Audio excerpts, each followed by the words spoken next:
Hello students. तो बेटे today is the day 5 of probability. तो ये बेटे फिफ्थ लेक्चर आज डिस्कस कर लगे हैं प्रोबेबिलिटी एनसीईआरटी की प्रोबेबिलिटी डिस्कस कर रहे हैं हम इस सीरीज में। और today is going to discuss example 6। तो कहता है डाई इज थ्रोन ट्वाइस। सबसे पहले बेटे डाइस को थ्रो करना है हमने 2 टाइम्स। तो जब हम डाइस को थ्रो करेंगे 2 टाइम्स तो बनेगा 1 1 1 2 1 3 1 4 1 5 1 6 2 1 2 2 2 3 2 4 2 5 2 6 3 1 3 2 3 3 3 4 3 5 3 6 4 1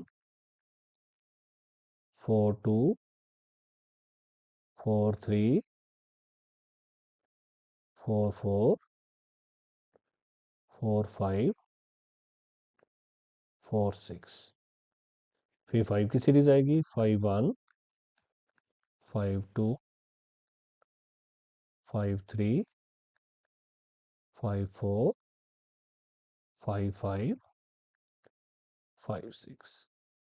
फिर लास्ट में 6 की सीरीज आएगी 6 1 6 2 6 3 6 4 6 5 and 6 6। तो there will be total 36 cases. Total cases कितने बनेंगे 36। कैसे बनते हैं 6 इंटू 6 करके। उसके बाद बेटे देखो उसने बोला है sum of the number is observe to be 6। Find the probability that number 4 has appeared at least once. तो बेटे जिसके साथ वर्ड प्रोबेबिलिटी लगा है उसको हमने क्या मानना है ए। तो ए हमारा क्या हो जाएगा number 4 has appeared at least once. And B हमारा क्या हो जाएगा सम इज 6। Some is 6। इसी को ध्यान में रखते हुए हमारे पास जो ए में एलिमेंट्स आएंगे 4 has appeared at least once. इसका मतलब क्या क्या आएगा 1 4 2 4 3 4। फिर 4 वाली सीरीज सारी 4 1 4 2 4 3 4 4। एटलीस्ट का मतलब कम से कम एक बार। तो डबल भी चलेगा 4 5 4 6 5 4 एंड 6 4। तो ये टोटल ए के एलिमेंट्स आ गए। बी क्या है सम इज 6। तो 6 किस किस में बनेगा 1 5 2 4 3 3 4 2 एंड 5 1। और दोनों में कॉमन क्या आएगा एक 2 4 एक 4 2। अब देखो प्रोबेबिलिटी ऑफ ए कितने होगा। टोटल 36 एलिमेंट्स हैं और उसके इनसाइड कितने आए 1 2 3 4 5 6 7 8 9 10 11। There are total 11 terms. और बेटे कई क्वेश्चंस में ए नहीं निकलता है तो प्रोबेबिलिटी ऑफ ए ना भी निकले कोई दिक्कत नहीं होती है। और बी में कितने आए हैं 5 5 बाई 36। और कॉमन कितने आए हैं 2 2 बाई 36। तो बेटे इन क्वेश्चन में हमेशा हमें पी ए ओवर बी निकालना है। जब भी क्वेश्चन आए ए उसको माना जिसके साथ प्रोबेबिलिटी है और हमेशा ए ओवर बी निकालना। और ए ओवर बी का फॉर्मूला क्या है A intersection B divided by P B. तो ए इंटरसेक्शन बी हमारा कितना है 2 बाई 36 और पी बी हमारा कितना है 5 बाई 36। तो 36 से 36 cancel and we will get 2 divided by 5। तो this is our answer. Let us check 2 by 5। बेटे नेक्स्ट जो स्टेटमेंट है that is based on coins. कहता है कॉइन इज टॉस 3 टाइम्स। अब अगर हम कॉइन को 3 टाइम्स टॉस करेंगे तो क्या सैंपल स्पेस बनेगा। टोटल बेटे 8 केसेस बनते हैं और वेरी फर्स्ट लेक्चर में आई हैव एक्सप्लेन कैसे लिखना होता है। पहले आपने लिखना है H H H H H T आप पहला लेक्चर बेटे सुन सकते हो, HTH HTT, फिर THH THT TTH NTTT।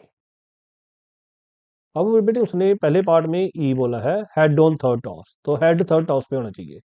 जैसे HHH आ जाएगा, HTH आ जाएगा, THH आ जाएगा, थर्ड नंबर पे H होना चाहिए, तो TTH आ जाएगा। टोटल 4 केसेस आ गए। एफ उसने बोला है हेड ऑन फर्स्ट 2 टॉसिस, तो पहले 2 टॉसिस पे हेड होना चाहिए, जैसे HHH आ जाएगा, HHT आ जाएगा, बस ये 2 केस बनेंगे। और दोनों में कॉमन HHH आ जाएगा, एक ही कॉमन आएगा जी। ठीक है, तो अब हमारे पास प्रोबेबिलिटी ऑफ ई कितना होगा। टोटल बेटे 8 केसेस बनते हैं 3 कॉलम में, 2 × 2 × 2, तो 4/8 कितना बन गया, 1/2। आप काउंट भी कर सकते हो, 1 2 3 4 5 6 7 8। एफ कितना है, 2/8। एंड इंटरसेक्शन कितना होगा, ई इंटरसेक्शन एफ कितना होगा, 1/8। तो हमेशा बेटे इस क्वेश्चन में उसने डिमांडेड ही है वैसे ई बाई एफ निकालो, तो E by F will become E intersection F divided by P F. तो जो हमारे पास ई इंटरसेक्शन एफ है उसकी वैल्यू आई 1/8, पी एफ की वैल्यू आई 2/8, तो वी विल गेट 1/2। नेक्स्ट बेटे जो क्वेश्चन है सेकंड पार्ट है, उसमें उसने बोला एटलीस्ट 2 हेड्स। सेकंड पार्ट में उसने डिमांड किया है एटलीस्ट 2 हेड्स। तो अगले पेज पे चलते हैं जी। तो बी सेकंड पार्ट में उसने डिमांड किया है एटलीस्ट 2 हेड्स। बेटे जब वर्ड एटलीस्ट 2 आए तो उसका मतलब 2 या 2 से ज्यादा, तो ये ई था हमारा। तो 2 या 2 से ज्यादा में ई में कौन कौन से एलिमेंट्स आएंगे, जिसमें 2 हेड हो या 2 से ज्यादा हो, तो क्या क्या आएंगे, HHH HHT HTH NTHH। F हमारा था at most 2 heads. At most 2 heads का मतलब है, एट मोस्ट 2 हेड्स का मतलब 2 हेड या उससे कम। तो 2 हेड या उससे कम मतलब HHT चलेगा, HTH चलेगा, HTT भी चलेगा, THH भी चलेगा, THT TTT TTH and TTT। देखो एटमोस्ट का मतलब 2 हेड या उससे कम, 2 हेड 1 हेड या कोई भी नहीं। और कॉमन क्या आया, अगर हम कॉमन देखेंगे तो क्या आएगा, HHT आ जाएगा कॉमन, HTH भी कॉमन आ जाएगा, एंड THH भी कॉमन आ जाएगा। तो हमारे पास प्रोबेबिलिटी ऑफ ई कितना होगा, 4/8। प्रोबेबिलिटी ऑफ एफ कितना होगा, एफ में कितने आए 7, 7/8। And probability of E intersection F कितना होगा, 3/8। और हमें क्या निकालना है, probability of E over F निकालना है। Probability of E over F का मतलब क्या चलेगा फॉर्मूला में, ई intersection F divided by P F. तो ई इंटरसेक्शन एफ हमारा क्या आएगा, 3/8, एंड पी एफ हमारा क्या आएगा, 7/8, एंड गिविंग अस आंसर 3/7। तो डेट्स इट। तो बेटे अगर उसने थर्ड पार्ट बोला है, जो उसने थर्ड पार्ट में बोला है उसमें उसके अकॉर्डिंग देखें हम क्या कहता है थर्ड पार्ट। ये देखो सेम है, एटमोस्ट 2 टेल्स, इधर एटमोस्ट 2 हेड्स था, इधर एटमोस्ट 2 टेल्स, तो 2 टेल्स या उससे कम क्या क्या आएंगी, बस टी टी टी हम छोड़ देंगे, जो टी टी टी है तीनों टेल छोड़ देंगे, बाकी सारी केसेस लिख देंगे, तो 7 बन जाएगा। तो probability of E will become 7/8। At least 1 tail, at least 1 tail का मतलब कम से कम एक टेल होनी चाहिए। एटलीस्ट 1 टेल मतलब एक कम से कम एक टेल, एक टेल, 2 टेल या 3 टेल। उसमें भी कितने केस बनेंगे, 7/8। और इंटरसेक्शन में हम क्या लेंगे, जो दोनों में कॉमन होगा। तो दोनों में जो कॉमन होगा वो केस हम देख लेंगे, जैसे ये देखो। तो पहला हमने लिखा एटलीस्ट 1 टेल, फिर दूसरा हमने लिखा एटलीस्ट 1 टेल। तो जितने कॉमन आएंगे वो हम लिख देख लेंगे। तो उसमें हमारे पास अगर हम इसको पूरा लिखें,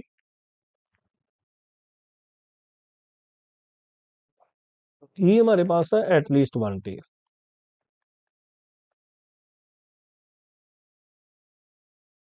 अगर एटलीस्ट वन टेल है तो उसमें क्या आएगा,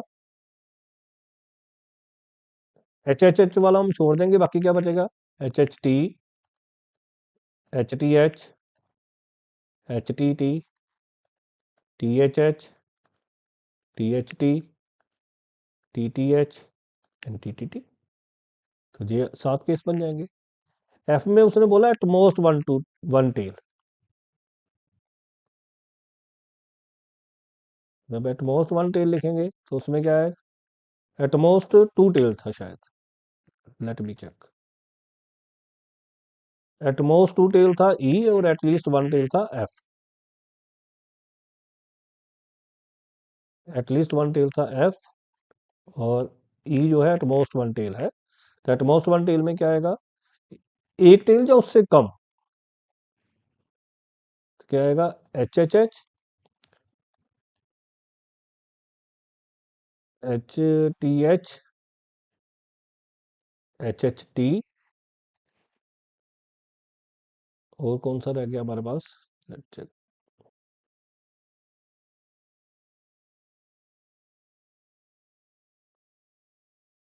इसमें एट मोस्ट वन टेल बने हमारे पास,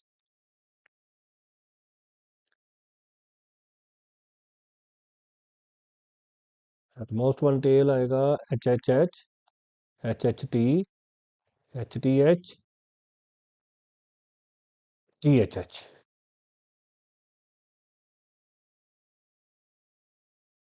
THH, अब देखो दोनों में कॉमन क्या आएगा,